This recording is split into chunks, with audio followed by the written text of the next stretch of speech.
Well, I want to reiterate what Pastor Kathy shared. Please have something to eat before you leave. Because I don't know if you know this, where that ends up. I mean, the men's shelter hasn't started yet, but it ends up in the office for the staff. And I'm on staff. And as much as we appreciate it, remember that last week I talked about being full? Okay, I don't want to be full all the time.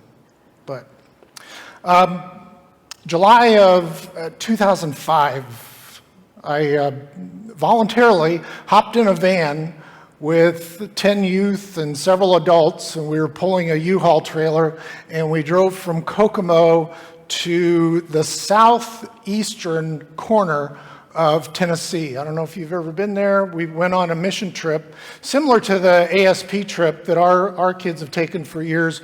There was a different organization, but we were looking for a camp called God's Mountain. That was actually the name of the camp. And the path to get there was all interstate until the last 15 miles. We had to get off the interstate, and we were told the last 15 miles will take you about 45 minutes. And now remember, this was in the days before GPS. This was in the days before you could just get on your phone and say, take me to God's Mountain, and it would give you directions. But the last 15 miles was doing this in the mountains.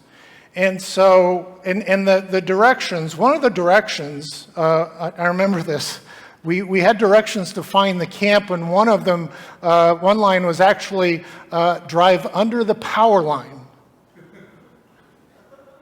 Okay, which power line?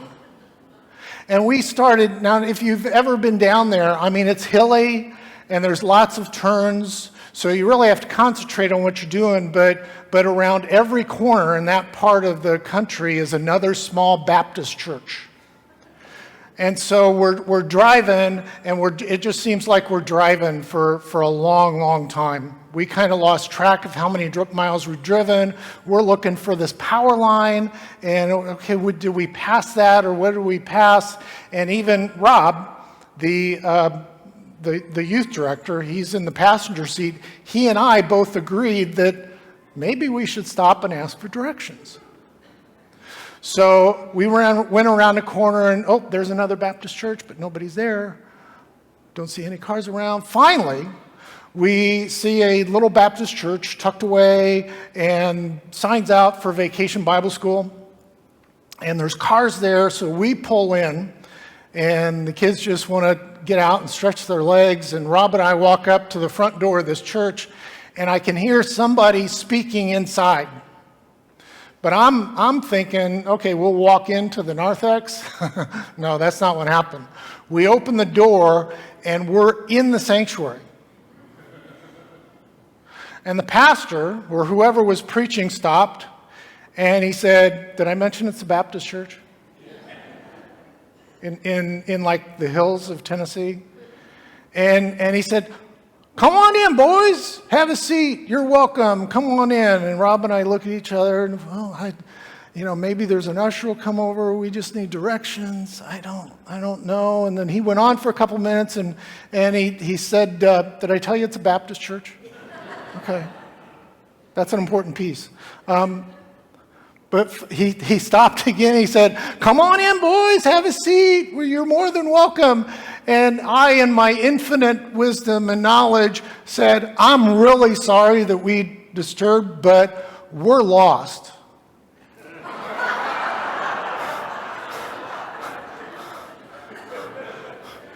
You ever say something and you can actually physically see the words leaving your mouth? And you want to, and I'm waiting for revival to break out. And we got these Methodists from Indiana. They're lost. Hey, that's what we're here for, son. And so then I said, we're a church group from Kokomo, Indiana, and we're looking for God's Mountain. Isn't everybody? But he said, oh well, yep. And he pointed to somebody. He said, can you help these young men out? And he came out, and he's very nice. And he actually got in his car and drove us right to the entrance. And it wasn't that much farther. We just had a little bit more to go. But point being, number one, be careful who you use the word lost around. But secondly, nobody likes being lost. We all have our stories of being lost. But when you're lost, and we've had that experience, we go through different emotions. We go from confusion to anger, and when we're really lost, we can be afraid. We shift to fear. But here's an interesting reality about being lost. And this is true all throughout life. In order, before we can be found, we have to be lost. Now we're spending a few weeks on talking about God's grace that becomes our grace.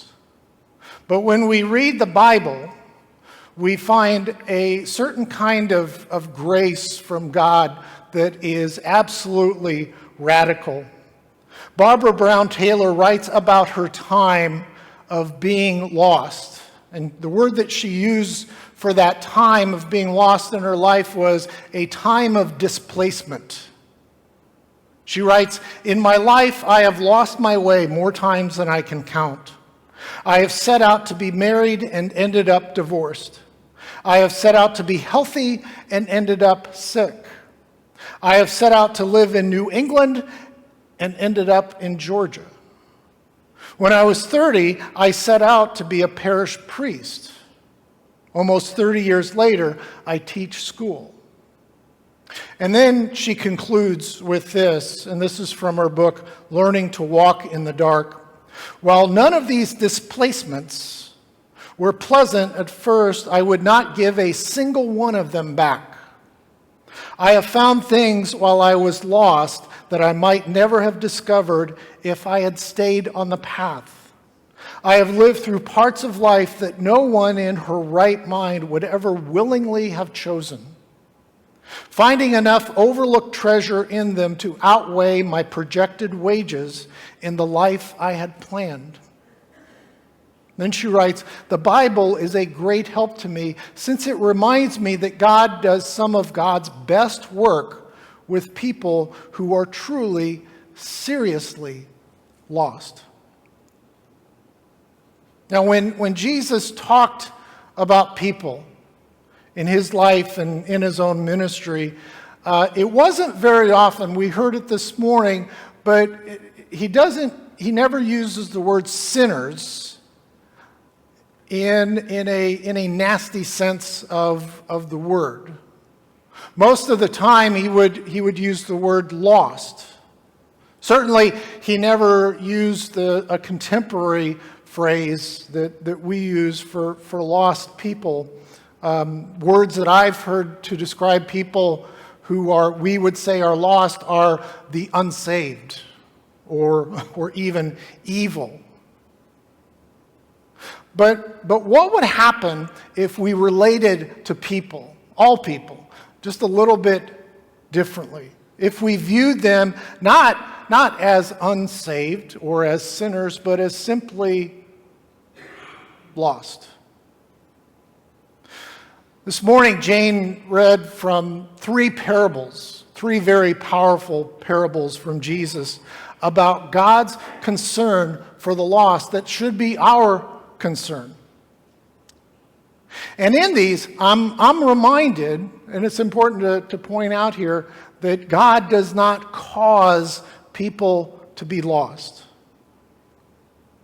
Much in the same way that God does not cause sickness, but God always redeems lost situations.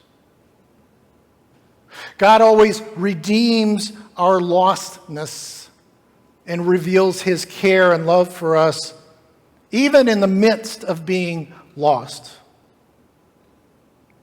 As Luke 15 opens, we find the Pharisees, and the teachers. You remember another phrase for that? I've said this before. When you read the Bible and you read the word Pharisees, think good church people. They are. They're good church people, but their minds are in a little bit different place. And they're upset with Jesus because he's been spending too much time with those people. He's been spending too much time whining and dining the lost. The sinners is the word they used.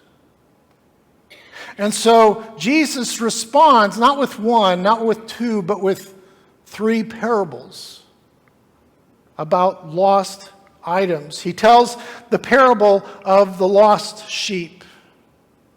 You're familiar with it. Out of 100 sheep, 1 has wandered away. We don't know why it wandered away. Just that now there are 99 instead of 100. If you're a teacher, you've ever taken a group of kids on a field trip, if you've ever been responsible for kids on a retreat or youth at camp, there's this shepherd complex that kicks in, right? And every time I'm counting heads, and every kid has to be accounted for. How many did we come up with? How many did we come with? And how many do we leave with? It better be the same number. I don't care if it's the same faces, but we just need the same numbers. I'll match you up when we get home. But occasionally, we come up one short. Where are they? The blood starts pumping. Wait, what happened? Sometimes this happens. The sheep may have not been paying attention. Maybe the sheep started nibbling at some dandelions and looked beyond that and said, oh, look over there. That looks good over there. And starts nibbling over here and starts walking that way. And then all of a sudden turns around and goes, wait, what happened? Where am I? Where did everybody else go? Where everybody else, all the other sheep are in the same place. But this sheep has wandered away.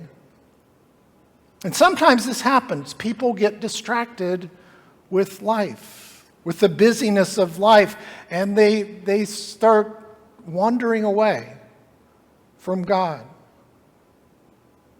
And the other thing we need to think about is those people who heard this story for the very first time. For those who heard this for the first time, in that time and setting, they could feel empathy for the shepherd.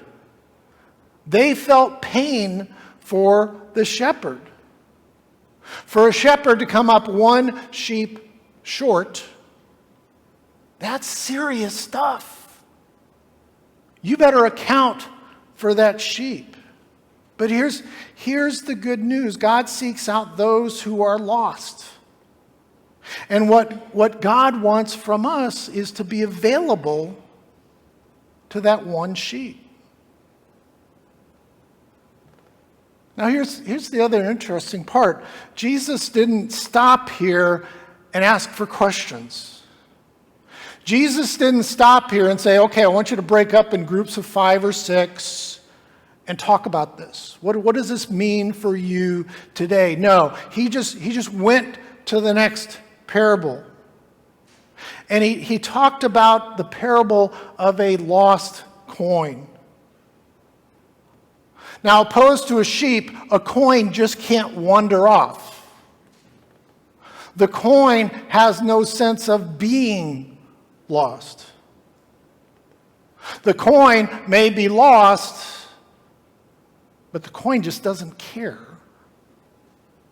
At least when a sheep is lost and alone, it can look around and call out and ask for help. And so I wonder if Jesus uses a coin to represent those who are lost and don't know it, or those who are lost and maybe they just don't care.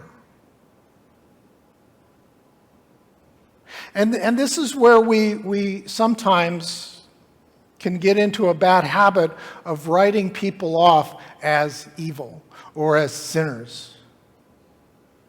When Jesus is pointing out that the point is they have value to God. And when this person is found, there is great rejoicing. This coin has great value to the woman. But in our time, I find we read this parable and with our own interpretation of what is valuable. If I were to hold up and throw a penny out here, 1 cent, throw it on the floor, likely wouldn't get much reaction.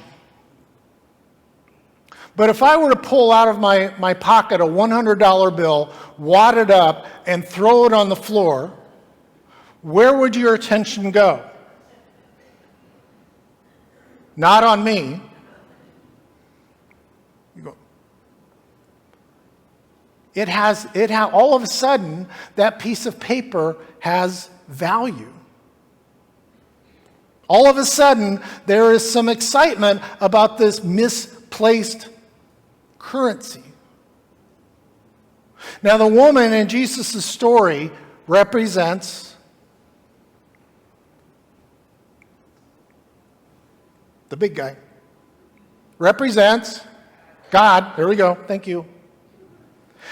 Here's the thing. In God's economy, there is the same sense of rejoicing for the penny as there is for the $100 bill. And again, Jesus doesn't stop and ask for questions. He doesn't say break into small groups. He just moves on and he keeps ratcheting it up. And with the next parable, he made it personal because he tells the parable of the lost son. And oh my goodness, does he have the attention of the crowd now? You know, it's one thing to have a sheep who walks away. When they're found, there is joy, but the sense of joy is more out of relief. You may, from time to time, misplace a quarter or forget what you did with that $5 bill. And so it's gratifying when you find it. But now, Jesus is making it personal. Because in a culture where family is your lifeline, where family is your source of security, your source of survival, a son, Jesus says, has walked away. He's demanded his inheritance, rejected home and family, and left. And he didn't just move across the street, but he left town. And every single person who heard Jesus tell this parable that day all had the same thought. And the thought was this son is dead. The son rejected the home and he was dead. In that time and place for the family, it was as if this son did not exist anymore. Remember when the son returns and the father tells his other son, we're going to celebrate because this son of mine was what? Dead. That's the father's word. In that culture at that time, they took this literally. If you've ever seen, Keith asked about favorite movies. One of my favorite movies of all time is Fiddler on the Roof. It's the story of a Jewish family. And when the daughter, Hava, runs off, she runs off and marries a Russian, Fiedka. And the father, Reb Tevye, has no choice but to treat her as if she is no longer. She's dead. You know this story. The father in the parable of the prodigal son represents Okay, God. Good. But it's a God who never gives up, who waits patiently and hopefully for the Son's return. And Jesus says when the Father looks far off, while the Son was far off, the Father saw him and was filled with compassion for him and ran to his Son and put his arms around him and kissed him. And oh, what a party it was. And here's the best part. There's a common thread in these parables, in Jesus' stories, that points us to a theme, a summary statement of what the Bible is really all about. And the Bible is all about the fact that God gets his family back. God gets his family back. From Genesis to Revelation, the Bible is a story again and again about wayward children and the lengths that God will go out of God's amazing and radical grace to get his children back. It's no coincidence that so many of Jesus' own stories center on this theme of lostness. He shares 3 stories this morning. A story about a lost sheep, a lost coin, a lost son, that tells us 2 very important things about God. Very briefly, number 1, in God's economy, the lost are a priority, worth whatever effort it takes to find them, to wait for them. And secondly, when found, the lost are celebrated. A joy-filled father defended his open arms grace to a resentful older son. He said, "This brother of yours was dead and is alive again. He was lost and now is found." Again, to the people, the Pharisees, the good church people of the time, the people who heard these parables for the very first time, it was a shock. It was a threat to their way of life, because they were content to leave the lost where they were. They were content on putting focus more on traditions and familiar rules. And quite frankly, these parables that we heard this morning, they're a threat to me, and maybe they're a threat to you. I can only speak for myself, but there have been times when I like the predictable. I find comfort in predictable religion rather than the messiness of seeking out the lost. The parable of the lost son especially tears down these neat categories that separate responsible from irresponsible, obedience from rebellious, and moral from immoral. Yet, this grace is radical. Grace that does the unexpected, that says the unexpected, that prays the unexpected. And much like the lost son, we need to come to our senses and realize that it is God's grace, not mine, not yours, but it's God's grace. And that it is we who need forgiveness and pardon, hope and redemption. To be granted this grace that, as the hymn writer writes, is greater than all my sin. I invite you into a time of prayer. And wonder if you would pray this prayer with me. Lord, I know you are merciful, that you provide grace and mercy in spite of my sins, in spite of my behavior.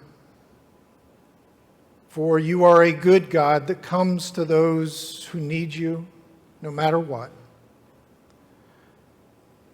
And Lord, in these moments, I confess I need you now in my life more than ever. I know I'm not perfect. I know that my sins are not hidden from you. And there are times, despite this, that I sin knowing that it's a sin. I'm human, Lord.